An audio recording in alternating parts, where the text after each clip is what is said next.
Tom, are you okay? I lost her. Her? She was going to be this epic, trilogy-worthy character. I was going to be the hottest writer in Hollywood. But I can't get past Act 1! You need some writers group therapy.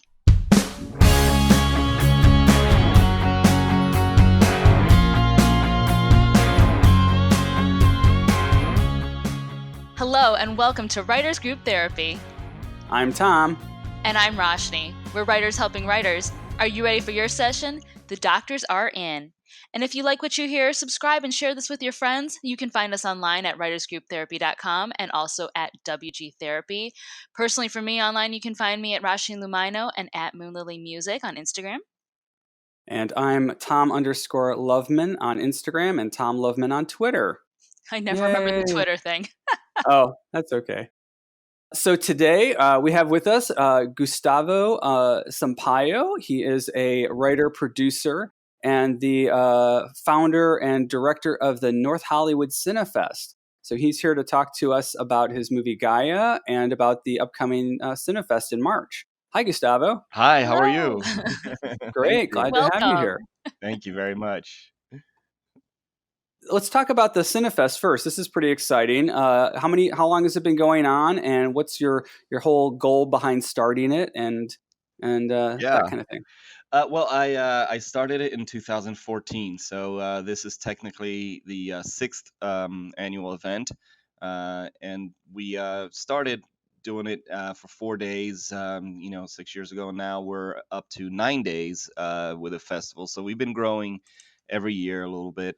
That's huge. Yeah. A lot of festivals are like a weekend, but yours is over a week. Yeah, I wanted it to have a big feel, and I wanted it to really be able to bring together a community of filmmakers and artists of all kinds and from all over the world. And we've literally had people fly in from every continent, over the last 6 years, from places like Australia, Qatar, England, France, Russia.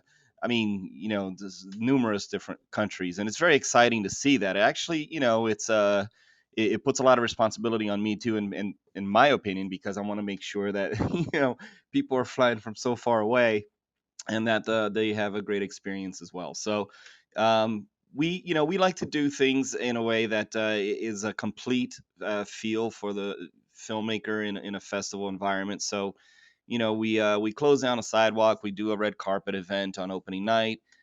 We do a nice party that everybody's welcome. We make it affordable and accessible as much as we can, because my personal view is that films, independent films especially, should have as many options to be seen by people who enjoy independent film as possible.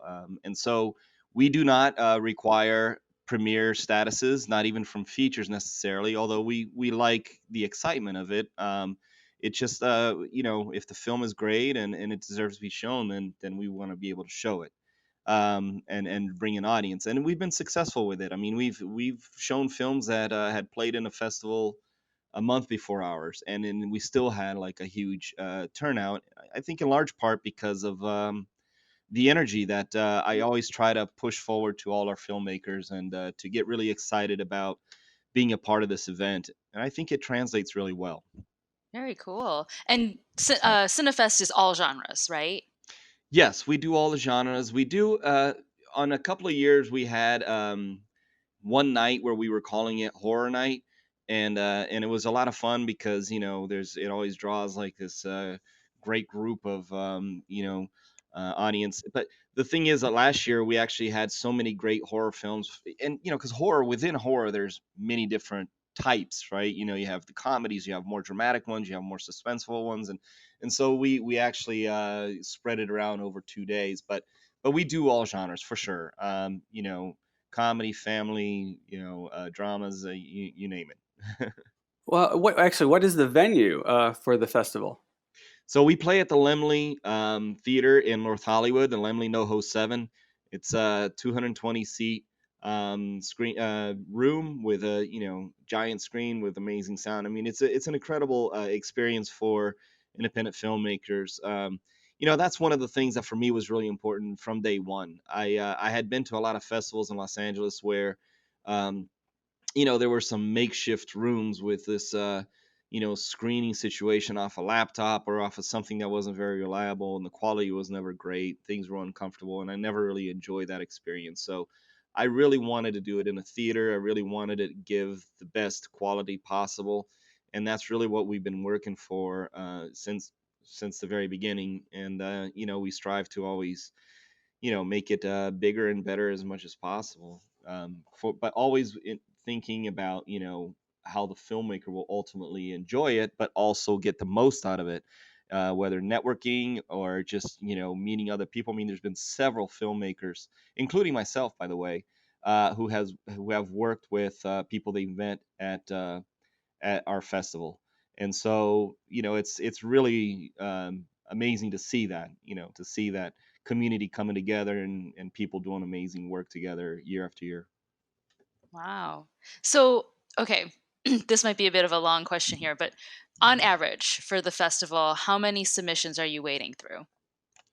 We it's been growing over the years a little bit. We Right now we're about 550 films or so for this year. And it can kind of fluctuate.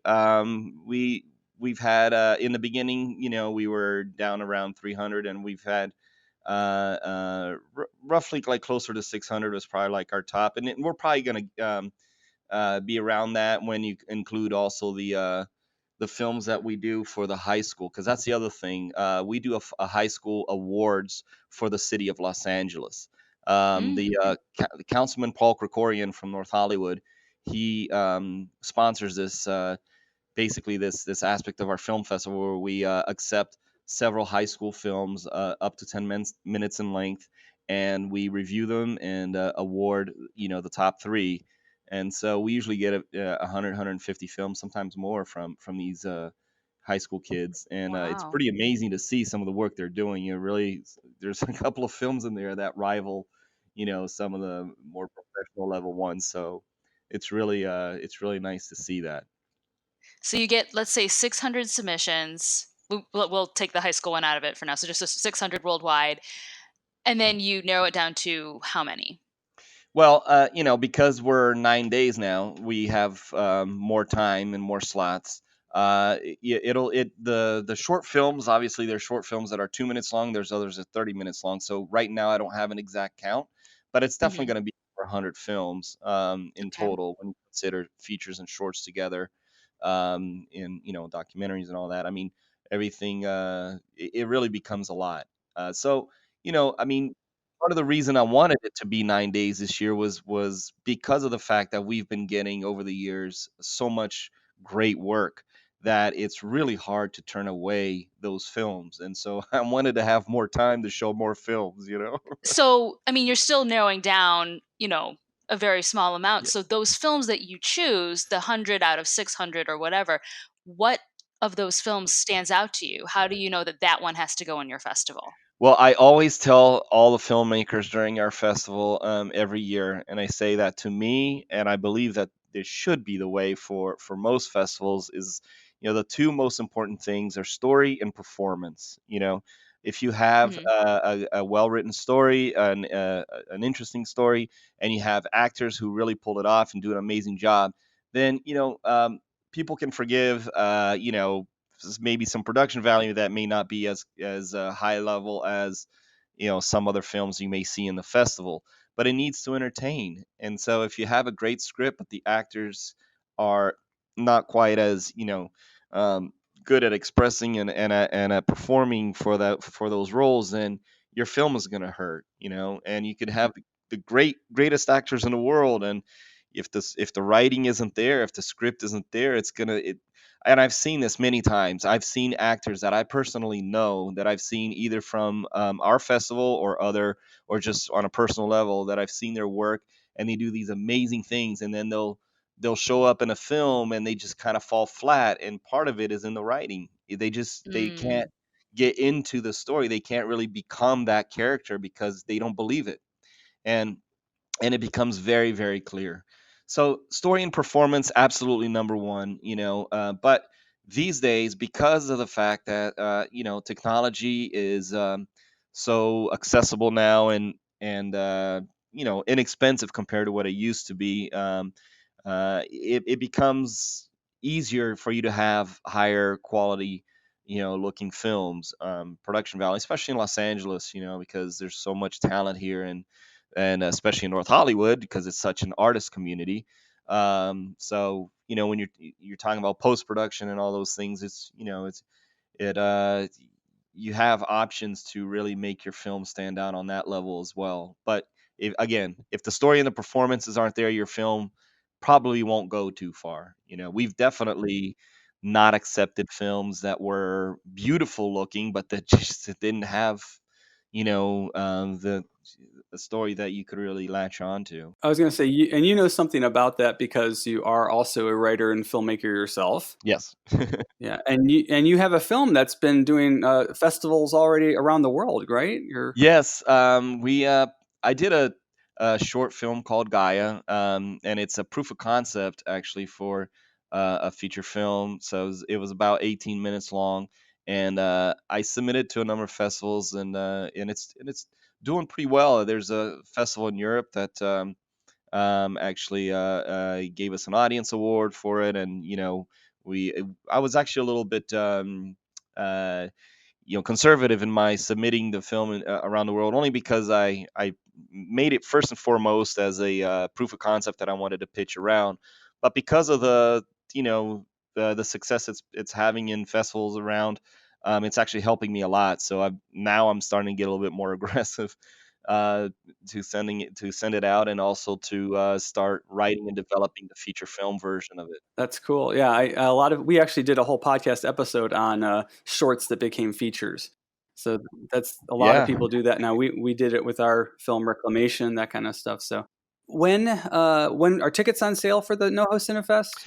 They'll be on sale in March. Not yet, so they're not on sale yet. But we will be making a number of announcements over the next several weeks on our social media, with as we start locking down some other um, events and things like that we do, uh, with regards to panels and award shows and things of that sort. So. Cool. So if people want to keep up on what's happening with the NoHo Cinefest and you personally, where can they find you? Well, the best way to go is just go on our website, nohocinefest.com. And from there, you have links to all our social media: Instagram, Facebook, Twitter. But I'm known as Gustavo Producer on most of my social media, and the festival is just North Hollywood Cinefest. But yeah, that's probably the best way to reach me. Awesome. Well, we look forward to the festival. I'm excited. I'm going to be there, I'm sure. Thanks for coming on the podcast. Absolutely. Yeah, so everybody make sure you check out Gustavo's, first of all, the NoHo Cinefest. If you're in LA, come check it out, and then check out Gaia when it's available. I'm sure it'll be available online after the European festival as well. Look him up if you need a producer or a filmmaker. And thanks all of you for listening. We'll see you next week.